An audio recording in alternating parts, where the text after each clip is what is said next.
Well, good evening, everyone, and welcome back to evening 2 of our 3-part series on human sexuality and the Bible.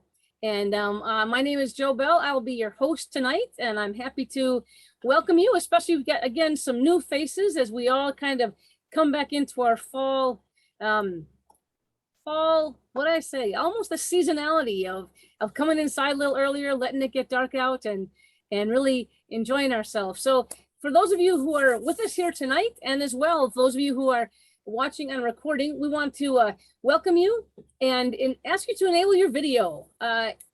Sanctuary Online, Sanctuary in the Woods, we are all about community. And when have your video on and when you're in gallery view rather than speaker view, we can see each other's faces and kind of feel like we're all around each other tonight. If you'd like to also, we'd love it if you'd open your chat box and you can type in your first and last name and your email address so we know who's with us tonight. Also, maybe where you're calling in from and how you were connected with us at Sanctuary. If you'd like to, welcome Randy. If you'd like to make sure that your email or anything, your phone number stays private, of course, you can private message that in the chat to Barb Crabtree, and she will take it and add you to our database.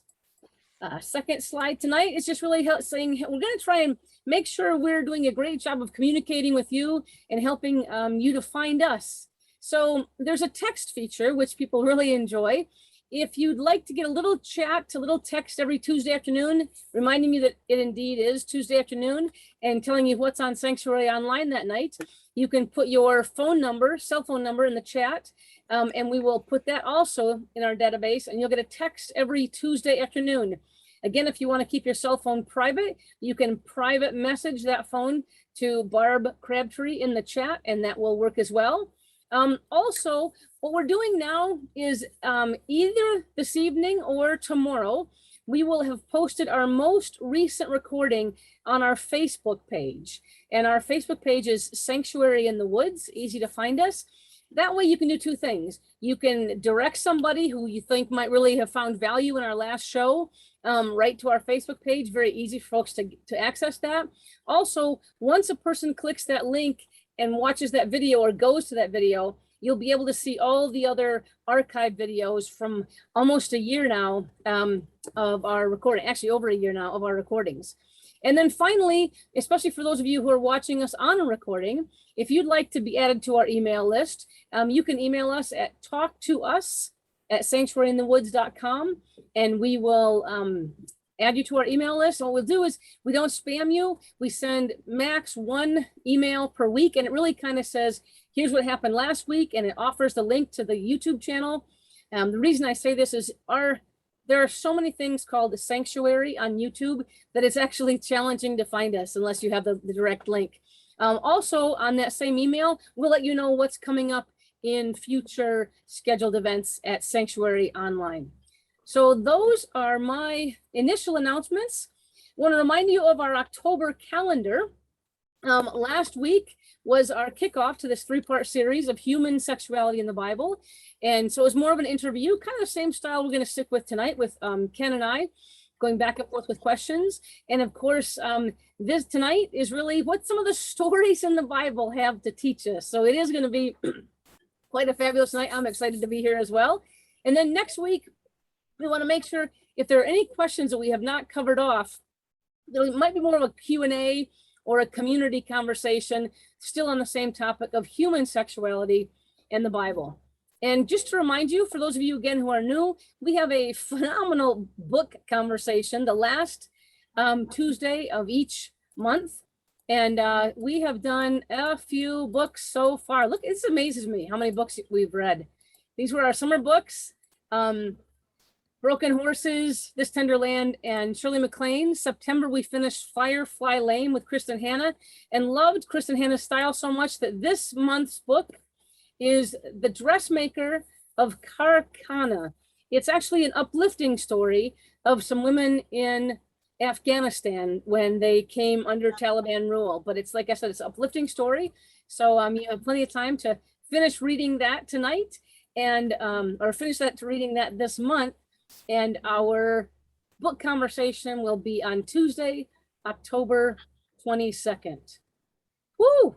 Those are all my announcements. So I'm going to stop sharing here and kick things out and really encourage you, if you have questions along the way, best way to reach us is to put those in the chat box, and I will try and gather those as Ken and I have this conversation. And Ken, I know you have kind of a plan of where you're going tonight. We might just interrupt that with a few questions. And if it's not a great spot for it, Ken, just tell me to hold that, and we'll either put it to the end or even move it possibly to next week. We'll make it all work. So don't be shy, my friends. Ken, I want to just explain Ken, I think you explained last week that you had some surgery on your nose last week, but then there were some complications, and maybe you can share a little bit about how you're doing tonight. Oh yeah, I'm fine. This was just a little unexpected follow-up surgery that had to be done yesterday. It just wasn't planned for, and you know how those things always interrupt your schedule and take time you plan to do other things and so forth. But I'm just fine. I'm totally comfortable, and really looking forward to tonight. Good deal. Well, Ken, I do want to kick off. Well, you know what? Why don't you wanted to set up for a little bit, and then we'll jump in to some questions. Okay. Why don't you go ahead and set us up as to the plan you have for our evening? Yes. First of all, you have been your usual busy and creative selves, and so we have wonderful questions that are going to allow us to talk about a lot of different things.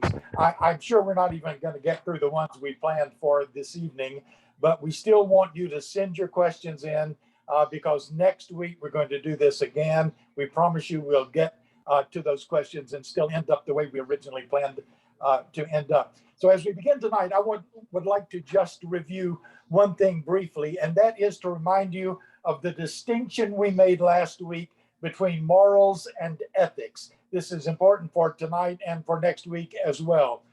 That morals are the laws and rules and standards and norms that any group of people chooses to enforce for itself and its members at a given time and place in history. That means that morals can change in the same group from one time to another, and they often do. That also means that morals can be different in two different groups at the same time, which they are. Ethics, on the other hand, is the ongoing effort to agree on what is always right, what is always good, what is always best for everyone, not just in any time in history or in any given situation, but all the time. And so we are going to be, as through our discussion tonight, next week, we're going to be looking at a lot of morality, a lot of the rules and standards and norms that applied at different times. And we're going to be looking for ethics. We're going to be looking for those things we can identify as eternal and that we can apply to our own lives in terms of specifically in our discussion now about human sexuality. So Joby, I'm ready to go. Well, we are too, Ken. Yeehaw. So the first question actually came from last week. Cheryl, I'm going to set you up. You had a question that you were tagging in last week and just really brought that to the surface. You want to unmute yourself and talk to Ken? Yeah. Ken, I was just wondering, when you were talking about your desire to study, sexuality and the Bible or whatever, has this always been with you, or did it happen more because when you came out, you got very interested in what the Bible had to say about sexuality, or where did it come from? Actually, this has been with me since childhood. Even before I realized I was gay, I was very curious about human sexuality. I think because in the culture I grew up in, it was so mystified. It was just impossible to get an answer about anything, and most of us have that in us. Tell us not to do something, we're going to do it, and so people would not give me answers. And so I just decided I'm going to find out about this, for myself. So that interest has been there all the time. I realized I was different sexually around puberty. And so I would say it became more important to me then to understand it, just because of the fact that I realized I was different from most people. And then as my spirituality developed, and especially as I began preparing for what I was realizing was my calling, to ministry, it became even more important because I became so aware of the conflict between spirituality and sexuality, in so many different ways, especially in our Western Judeo-Christian tradition. So I would say it's been with me all of my life. It became more important at each of those different stages in my life, and has just preoccupied me, in terms of study and experience. So thank you for that question. Yeah, thank you, Ken. And Ken, there's a question that came in from through email from Carol in Wisconsin. This email came in last week, actually. So the people often point to Matthew 19 and Mark 10 as proof that Jesus only approved of heterosexual marriage and that homosexual marriage is a sin. This ties a bit to your, Aaron, but we're not going to quite get that deep on this one. This one's about marriage. Ken, how would you respond to people who quote these two gospel passages as proof that only heterosexual marriage is sacred? Yeah, this is a good question. It's going to allow us to cover several different things. Both of these passages record the same event. It is a conversation between Jesus and the Pharisees. They come to him and they ask him the question, is it legal, lawful for a man to divorce his wife? The Pharisees were always trying to catch Jesus in some blasphemy, in some chargeable offense. And so they were always asking him trick questions. And so they thought, we're going to get him with this one. And what the people who refer to those two passages as proof that only heterosexual marriage is approved or sanctioned, sometimes they don't read the passages close enough to realize that Jesus is asked the exact same question in Matthew and in Mark, but he gives different answers. Matthew and Mark record Jesus answering this with a different and even a conflicting answer. In Matthew, Jesus allows for one exception. He says, you shouldn't get a divorce, but here's the one time when you can, and it is if the wife is unfaithful. In Mark, they ask him the exact same question, and he says, it is never lawful. What God joins, you cannot separate. So that's an important point to begin with, that there is a conflict there that has never been resolved in terms of biblical interpretation. But remembering what we just talked about in terms of morals and ethics, history as we know it, that is recording events that have already happened, unless a history says that it's going to do something different intentionally, what history always tends to do is record what is normative, record the morality of a given time and situation. But always remember, with a lot of different things, and maybe especially with sex, there is always a para-history. There is always a parallel history. And so over here, you've got what people say, and over here, you've got what people do.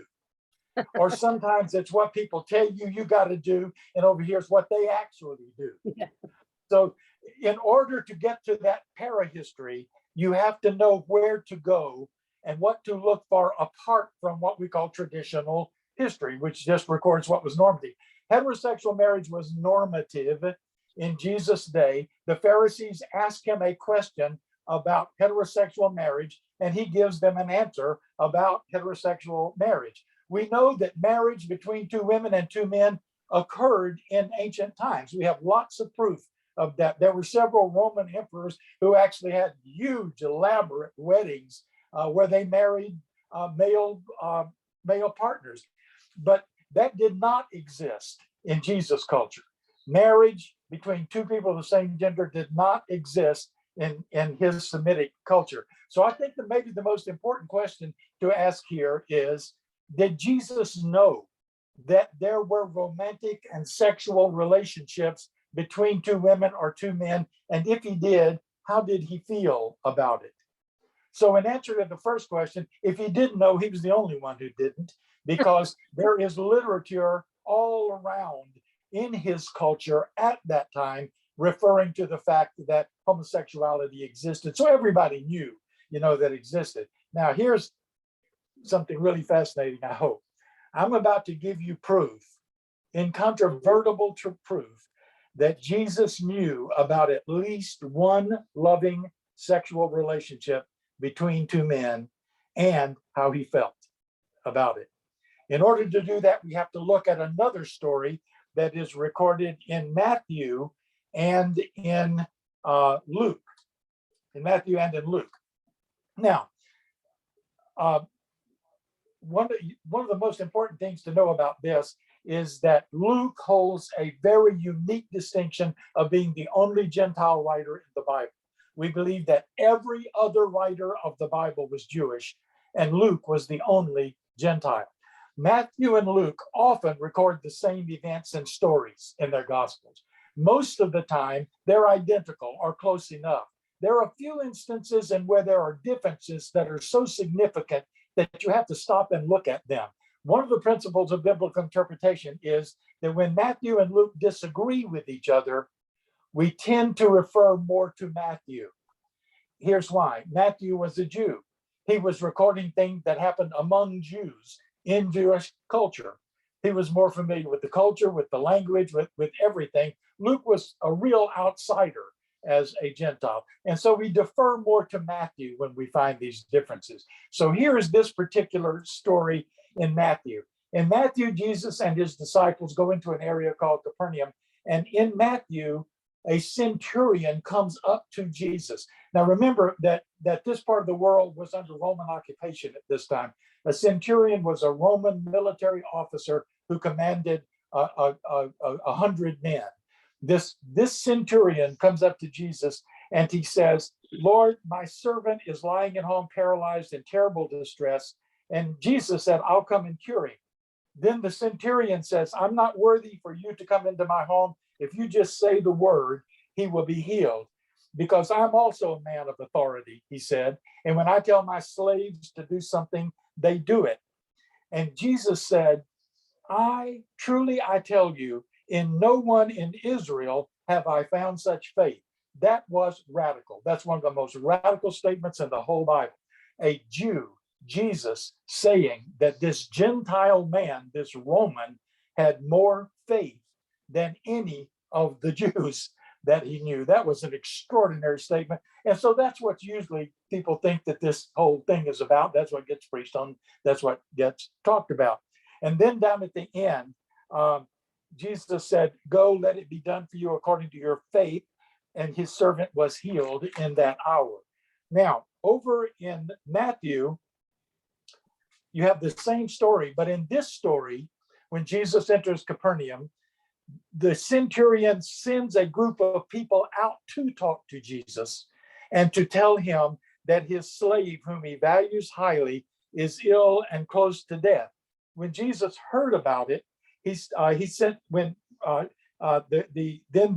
centurion sent Jewish elders out to him to tell him to ask him to heal his slave. When they came to Jesus, they appealed, saying, "This centurion, even though he's a Roman, he's worthy because he has great faith, he loves our people, and he has built our synagogue for us."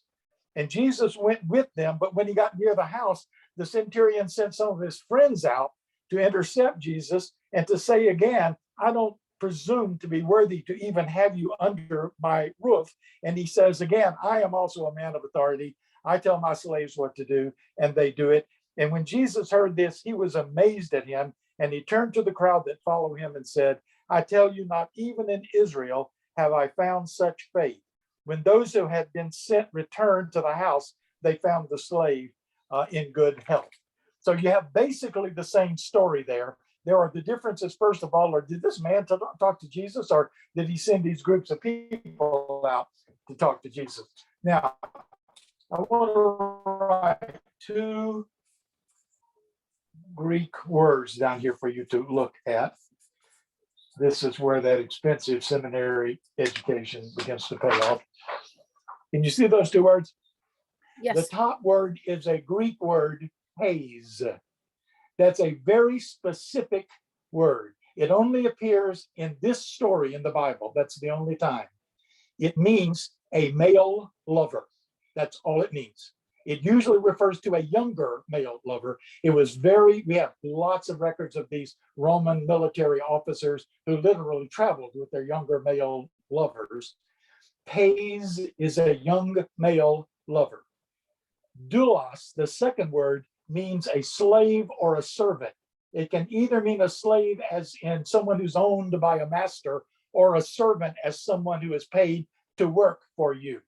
Now, what is the difference in the way that Matthew and Luke use these two words? First of all, in Matthew, when the centurion comes to Jesus, he says, Lord, my pays is lying at home, paralyzed. He literally says to Jesus, my male lover is lying at home, paralyzed. Then when he goes on to say, I command other slaves, he uses the word doulos, a servant or a slave. Then at the end, when it says, and his servant was healed, it says, and his pays was healed. Matthew knew the difference between these two words, and he made it clear. When the man was talking about his own lover, he used the word pays. When he was talking about the slaves under his command, he used the word doulos. Go over to Luke, and in all three of those instances, when he initially tells Jesus, I have a servant who's sick, when he says, I command my slaves, and at the end, when he says the servant was healed, all three times, Luke uses the word doulos. So to me, that is a clear indication that Jesus knew about this. That's parahistory. That's what you have to know where to go and how to look for it to find out what traditional history is not going to record for you. So the answer to this first question, literally, Joby, is we know what Jesus answered when they asked him about heterosexual divorce, although there's a conflict between Matthew and Luke. We don't know what Jesus would say if he were asked about homosexual marriage because he was never asked. But we do know this. He knew about at least one relationship, loving sexual relationship between two males, and he never condemned it. He never said anything about it.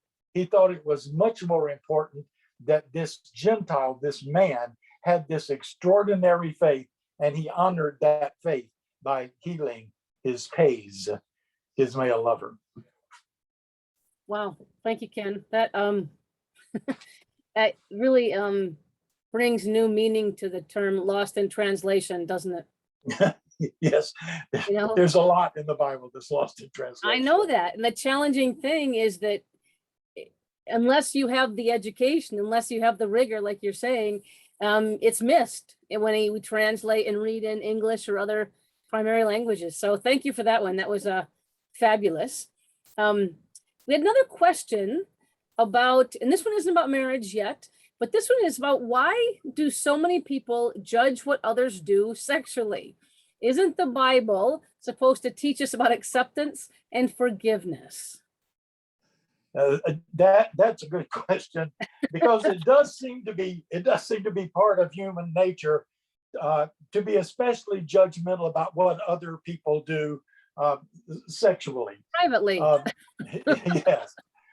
Havelock Ellis, the 19th century British physician and sociologist, said, when it comes to sex, other people are not as much like you and your family as you think they are. And your family is not as much like you as you think they are. That's just a way of saying that sexual patterning, which is what people are interested in sexually, what turns people on and what turns them off, what people like sexually and what people do not like sexually, is a very individual thing. And it exists on a very wide spectrum of potential human sexual response. And there does seem to be a tendency among human beings to be especially critical and judgmental of people who are not human response. Dr. Kinsey was promiscuity, and he smiled and said, a promiscuous person is one who's getting more than you are.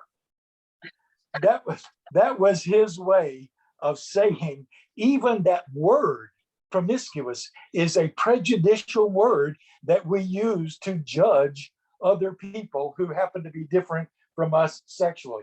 So let's look at how the Bible deals specifically with this issue of judgmentalism and sex. There are two wonderful stories to illustrate this for us. When it comes to sexual ethics, which we will talk more about next week, some of them we will find are unique to the Old Testament, some are unique to the New Testament, and some of them we will find, span all of Scripture. The ethic, when it comes to sex, the ethic of forgiveness and acceptance, we can say is almost uniquely an ethic of the New Testament. In fact, one of the most objective ways to understand what Jesus did, by objective, I mean take all the religious implications and everything away. One of the best ways to just understand what he did by reading the Gospels is to conclude that Jesus looked at the morality of his own day. He looked at those mores. He looked at the laws. He looked at what was being lifted up, what was being enforced in his own culture at that time. And he concluded that it was so antithetical to what he believed to be ethical that he decided to just go around turning those things upside down. Remember how many times in the Sermon on the Mount in the Matthew, Jesus says, you heard it said of old, but I say unto you. He said that, and then he turned murder upside down. He said that, then he turned adultery upside down. He said that, and then he turned swearing falsely upside down. He said that, and then he turned revenge upside down. Over and over again, he looked at what was happening in his own society and decided that he was going to change that. So these two stories specifically help us understand the ethic of judgmentalism around judgmentalism and sex. Let's look first at John 8. This is the story of the woman caught in adultery. This is a story with which a lot of people have some familiarity, even if they don't know a lot, more about the Bible. This is another one of those instances where the Pharisees are trying to catch Jesus in a trap. This is short enough to let me just read this to refresh us on everything that happens in this story. The scribes and Pharisees brought a woman who had been caught in adultery, and making her stand before all of them, they said to him, Teacher, this woman was caught in the very act of committing adultery. Now, in the law of Moses, Moses commanded us to stone such women. Now, what do you say? They said this to test him, so they might have some charge to bring against him. Jesus bent down and wrote with his finger in the ground. When they kept on questioning, he straightened up and said to them, Let anyone among you who is without sin be the first one to cast a stone.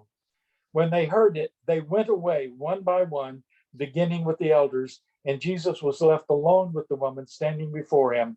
He straightened up and said to her, Woman, where are they? Has no one condemned you? She said, Not one, sir. And he said, Neither do I condemn you. Go your way, and from now on, sin no more. Now, being a good Jew, you might have assumed that Jesus would have answered by saying, That's the law of Moses. We stone adulterous women. So yes, stone her. But by this time, the scribes, the Pharisees knew he was not going to let them stone this woman to death. And so they were just waiting to see what he would say. Instead of saying anything, he bent down and wrote something in the dirt. By the way, this is the only instance we have in the whole Bible, New Testament, of Jesus writing. He bent down and he wrote something in the dirt. What did he write in the dirt? Whatever he wrote caused all of these Pharisees, when they read it, and he said to them, Now the one of you who is without sin, cast the first stone. They all tucked their tails between their legs and slinked away.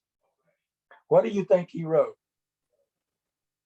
I have always suspected that he wrote the name of some sleazy little motel on the outskirts of Jerusalem, which a lot of these men would have been familiar with. And that's why That's he your then stood up sanctified and said, imagination.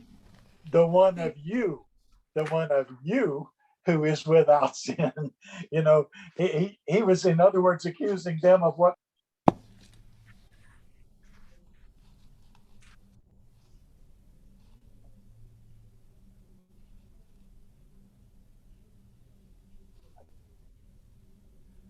Ken, you have muted for some reason. Barb, can you check your, I'll check. it looks like, Am I unmuted now? oh, there you Yes. better. Yeah. Okay. Yeah, I don't understand why it did. It just, for some reason it did that. But so why would this story help us to understand our question, which is about judgmentalism and sexuality, about acceptance and forgiveness?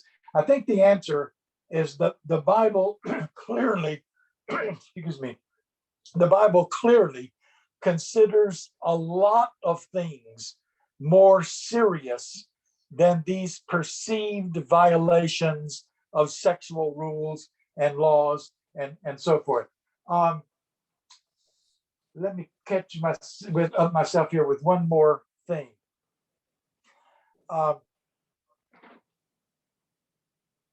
So this story ends without Jesus ever condemning her. There is no judgmentalism in what he says to her. He forgave her, but he did tell her then, go and sin no more. So maybe this is a good time, since sex and sin are so often associated. Maybe this is a good time to say something of specifically about sin. Let me write one more. Are you sneaking down to Dr. Aaron's question, Ken? Is that where you're headed?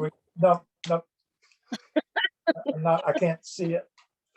Look at that bottom word. That Greek word is hamartia. That's a word that comes from the Greek Olympics in the sport of archery. When an archer in the Olympics would shoot an arrow at a target and miss the target, the crowd would shout hamartia. You missed the mark.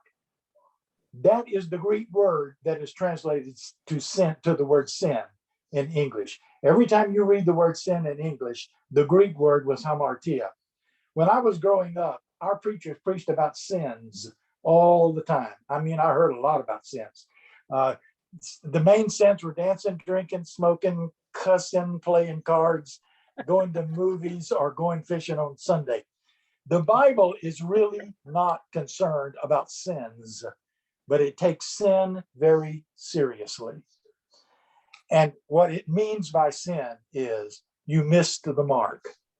It means you somehow were less than what God created and intended for you to be. Or you did something different from what you knew you should have been doing. So let's remember that. Let's remember what the meaning of sin is, especially when it comes to judging what other people do sexually. Personally, after all of these years, I have concluded that whatever people do sexually, as long as it is private and consenting, those are the only two qualifications I put on it. As long as it is private and consenting, it is none of my business. And it is none of the government's business. So let's look at another story which we find in John 4. This is the story of that some people are also familiar with. It's the story of the woman at the well. Now this story has to begin with a little geography, y'all. Judea is up here, and Galilee is down here, and in between them is Samaria.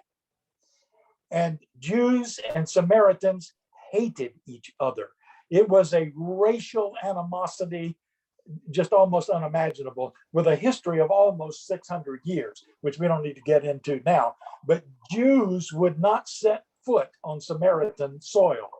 If a Jew needed to go from Judea to Galilee or from Galilee to Judea, they would go out into Perea and walk all the way down through Perea and then go in. They would not set foot on Samaritan soil. So Jesus and his disciples are up in Judea, and Jesus said, we need to go down to Galilee. And Jesus, being Jesus, said, and guess what? We're going to walk right straight down through Samaria. And so they started their journey down through Samaria, and they got to the town of Sychar. And outside of the gates of Sychar, there was a very famous well, the Jacob's well. And so they got there at noon, blazing hot desert sun. And the disciples told Jesus to sit down and rest while they went into town to get something to eat, some food. So Jesus is sitting at the well. It's noon, and a Samaritan woman, comes out with a jug to get water from the well.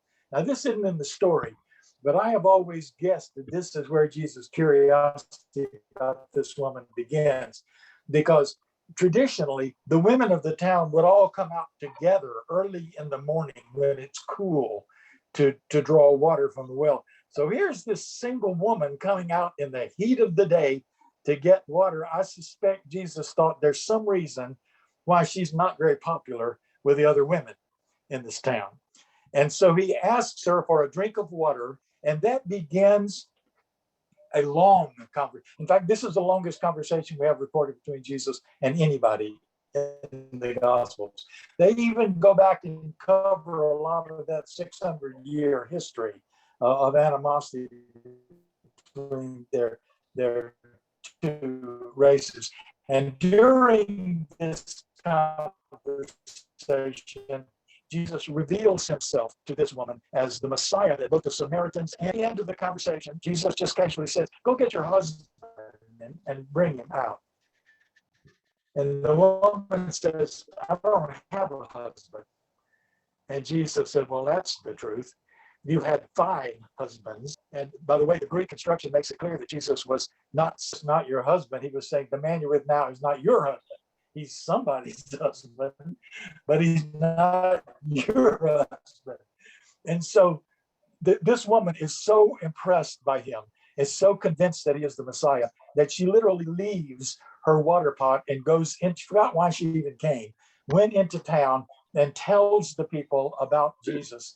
And John says that many people in the city believed in Jesus because of what this woman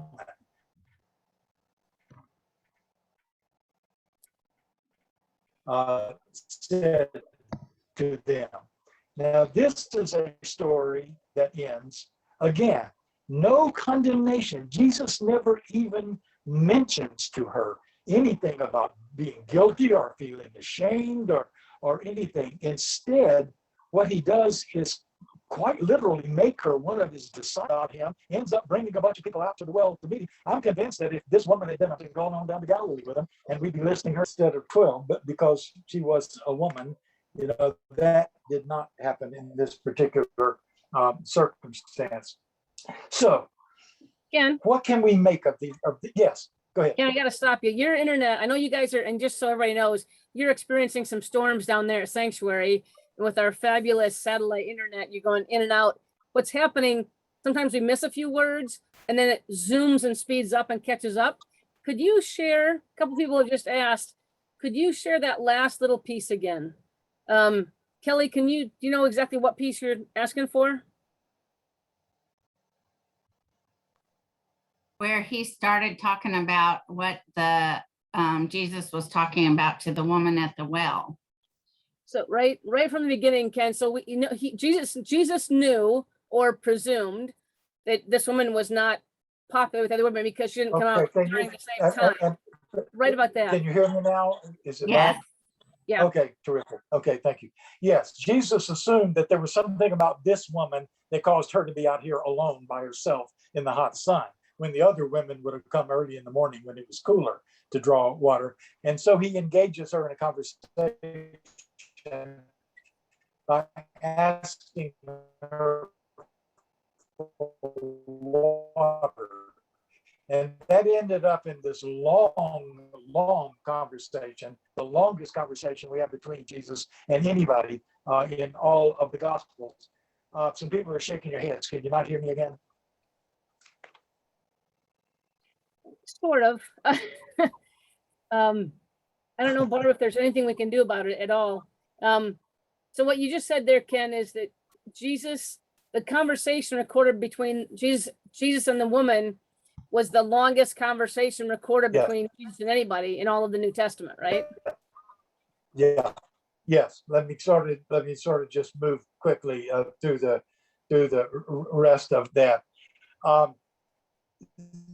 Toward the end of the conversation, Jesus says to this woman, "Go get your husband." And the woman says, "I don't have a husband." And Jesus said, "Well, that's the truth, because you've had 5 husbands." Construction, I think, interestingly makes it clear that, but he's not your husband. But the point of the story then is that she becomes so convinced that he is the Messiah that she goes town and tells the people about Jesus and John's cause of this woman's testimony. And then what I said about that is that Jesus never condemns her. He never shames her. He never blames her. He never even mentions that again. Instead, he literally makes a disciple out of her. She goes into town, does all of this witnessing about him. All these people have faith. And my conclusion was that if that woman had been a man, she would be one of the disciples today. That she and them and gone down to Galilee with them. And that story again is that Jesus found something much more important happening there, just trying to condemn her person in the town. Make of those 2 stories. First of all, it is significant that we've got Jesus once again breaking all the rules and ignoring all of the taboos, but we also have sexual behavior that he could very easily have condemned in both of those stories. But how do they answer our question about judgmentalism, about sex, and about acceptance and forgiveness in the Bible? The answer, again, is that the Bible clearly considers some things much more serious than these infractions against the sexual rules. He doesn't excuse them. They're never excused. And you would never know this from listening to a lot of preachers. But like in the first story, Jesus considers the hypocrisy of these old men, these Pharisees, their hypocrisy in bringing this woman to him to be stoned to death for adultery. He considers their hypocrisy clearly much more serious than what she had done, her sin. In the second story, Jesus obviously considers, first of all, that there was a taboo against Jewish men speaking to any woman in public. Jewish men did not speak to women in public. He certainly did not speak to a Samaritan woman in public. Again, just to show you how deep this animosity and this racial hatred was, the Pharisees, who were the Jewish religious leaders, carried little silver trumpets on a string around their waists. And every morning, the first Pharisees' prayer, the Pharisees would go out and they would stand in the marketplace, or they would stand on the steps of the temple, and they would toot their little silver trumpets to get everybody's attention. And then the Pharisees' first prayer of the day was, "God, I thank you that I am not a Samaritan. I thank you that I am not a woman. And I thank you that I am not a dog." So here is Jesus talking to somebody who checks 2 of those 3 boxes to begin with. So he was literally breaking the taboo of a man talking to a woman in public. He obviously thought that was more important. And he was also trying to break down these racial barriers that had separated the Jews and the Samaritans for all of those years. just like in the story of the centurion earlier, Jesus found something, which was the faith of the Samaritan, to be much more important than the fact that this man might have a male lover, and Jesus honoring that faith by healing him. Could you hear that? I think we got that. Okay, good. It took a little Okay, effort. where do we go next, Joe? Let's try to do one more tonight, Joey. Well, if we're gonna do one more, I think we have to do in a two-parter. Erin asked right at the top. She asked the same question last week. She asked it again. It's kind of a big question, Ken, but if we can nail it, then we might even have room for one more. And then Erin also, let's see in the chat,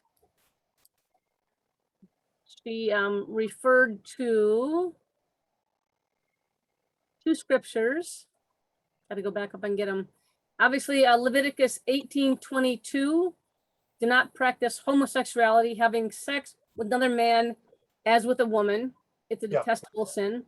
And then Leviticus 20:13, if a man practices homosexuality, having sex with another man as with a woman, both men have committed a detestable act. They must both be put to death, for they are guilty of a capital offense. So, and then Erin, and let me go back to Erin. Let me just say, let me tell you, that question is too big for us to do in 8 minutes that we've got left tonight. I will briefly say something about it, but I want everybody to come back next week because we're going to start with that one. And I want to provide some resources, for people to go and follow up and do even more extensive work with. So let me just, that Leviticus, those two verses from Leviticus, let me just say a few things about those. First of all, they are part of a document called the Holiness Code. Verses 18 through 26 of Leviticus is the Holiness Code. It was written by the Jews immediately after they came out of Babylonian slavery, and it was written with a purpose. This is a perfect definition of what we're calling morals versus ethics. It was written at a specific time in history for a specific purpose, and here was the purpose. The purpose was to separate them from all the different tribes and peoples around them. They had to find unique ways to become unique. And so they quite often looked at the people around them and said, they do that, so the way we're going to be unique is by not doing that. And so you get things like, it's an abomination for women to wear red dresses. It's an abomination to wear clothing made out of two different kinds of fabric.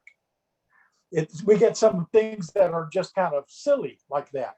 Things that would not apply at any time except at this time when they were trying to separate themselves. And then there are some more serious ones within that. Almost all Hebrew scholars agree that those references to men lying with men, that those are references to cultic temple prostitution, which we know that was going on all around the Hebrews, and it even went on in their temples. There are some prohibitions in the earliest Old Testament story saying, God telling them to stop doing this because they were actually practicing this. There was a belief in what is called imitative magic. And imitative magic was a big part of the ancient world. And it was the idea that if you did something, you could obligate God to copy you and do it. For example, there were people around the Hebrews we know who would go out in their fields and jump up and down, and who believed that as high as they could jump, they were obligating God to grow their crops that high. That was imitative magic. By going into their temples and having sex with sacred prostitutes, male and female, they believed that they were obligating God for their lands, for their crops, for their flocks, and for their people to become fertile. That was their way of imitative magic. If we have sex, we're obligating God, to make us fertile. So that was the prohibition against that particular thing going on in that particular story. And then there are other serious things there that we would call ethics as opposed to morals, and they involve murder and theft and all of those kinds of things. But then there are some others, like, for example, it is an abomination to touch the skin of a dead pig. All you Texans, they're adultery, you should be put to death. That pretty much wipes out the religious country. So you see, we have some of these things that are just obviously morals. They are things that were put into place at that time for a specific reason. And we have some others that we can call eternal, things that would go, that would apply to us as well. We don't consider women wearing red dresses to be an abomination today. We don't consider another abomination as planting two different kinds of crops in the same garden. We don't consider, I do that all the time, do not consider an abomination, but it's right there in the Bible. It's in the Holiness Code, chapters 18 to 26. So let Ken? me just say one more thing about, yes. I was just gonna say that's, I think especially this topic, and there'll be some more, the details that you'll share next week will be better shared when we can hear all the words as well. So it's good that you're not gonna go there tonight. Do you want to close with something, or do you want me to try one more question? No, I think, especially since we're having trouble, let me just close by recommending, first of all, if you want a really good, concise, easy to read exposition of these passages, which we call the clobber passages, the ones that are used to clobber us with, this is Dr. Mel White's most recent book.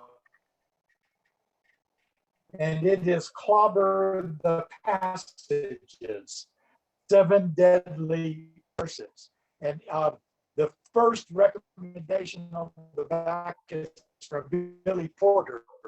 You know who Billy Porter is? The guy who's starring in Cinderella right now, who started in Clothes, the African-American openly gay man who was nominated for an Academy Award last year. And Billy Porter says, Mel's book, Stranger at the Gate, saved my life.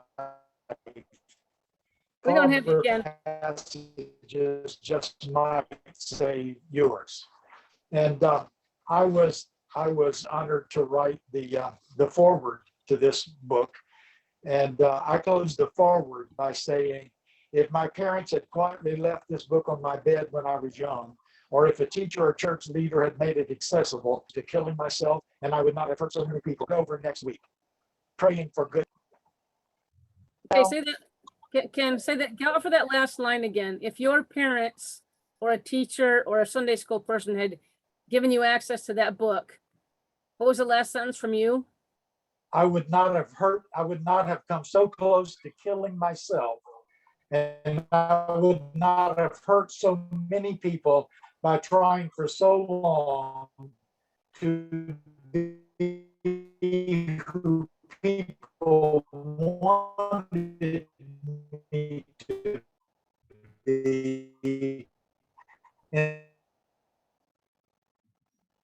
think what he's saying, you hurt a lot of people by trying to be someone that you weren't. Yeah, we have lost you, my friend. It is a Texas storm, and we I put the name of the book in the chat. Ken, it's the Clobber the Passages by Mel White. Clobber the Passages. We can't hear you anymore, Ken.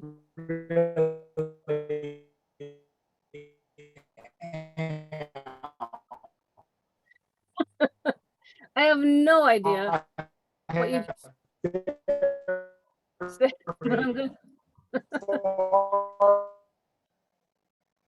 Let's do this, because we can't hear you, Ken, at all.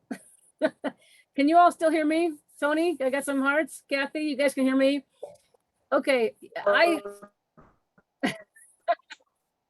Amazon. Okay, you can you can get Mel's book Many people through who Amazon. just could no longer live with the shame and guilt heaped upon them by these passages, and no one is more come to an end. Yes, right. Okay, y'all, we gotta say goodnight tonight. I am so sorry of the challenges we've had down in the woods. But you know, there's Yes. a trade-off to living that far out in the glorious sanctuary in the woods. It's available on Amazon. Amazon. Can stop talking here. I'm gonna mute. Thank you, Ken. But it's see all these smiley faces? That's all grace and appreciation and generosity and love. And we can't hear anything you're saying again, but it sounds like you're talking whale. So it's so thank you, my friends. What I'm gonna Thank you, ask, Ken. let's do this. Give Ken one of these again. Man, you had some great Thank you, comments in the Ken. chat, Ken. And Gary, I loved it. You know, we can throw us a curveball at Ken and you just catch it and move with it like you know this stuff like the back of your hand, which is what you do, you know, which is amazing. And I'm excited for next week when we can hear all your words, okay? And if you have questions, and I know they're out there, would you please, please, please send them to talk to us at sanctuaryinthewoods.com. That's our email, talk to us, all one word, at sanctuaryinthewoods.com. We'll get those to Ken and we'll stack it up. And again, we're gonna go ahead and begin with Dr. Aaron's questions since she had so much patience. And we have some wonderful questions. Let me just, what we didn't get to tonight, we had 3 different questions about marriage. We had a question about polygamy being handled differently in the New Testament and the Old Testament. We have talked about a biblical reference for sex being unclean, i.e. having sex with the woman when she's menstruating. So there's loads of great questions still here, but I'm sure a few of you have even better ones, even more. So go ahead and write those to talk to us at sanctuaryinthewoods.com. And we'll see you next Tuesday, I think, because it feels like a cliffhanger, right, Edie? Ken's like, I'll almost tell you the answer, but I'm not going to tell you the answer till next week. Yes, exactly. Cliffhanger, man. Cliffhanger, sanctuary style. You got me on edge over here. Even Mandy's on it. There you go. All right, my friends. Bless you. Thank you. Be safe where you are. Wash your hands. And we'll see you next week. Thanks for your grace tonight, my friend. Good Good to see night. all your faces. Thank Good to you, see Ken. Tony and Tony.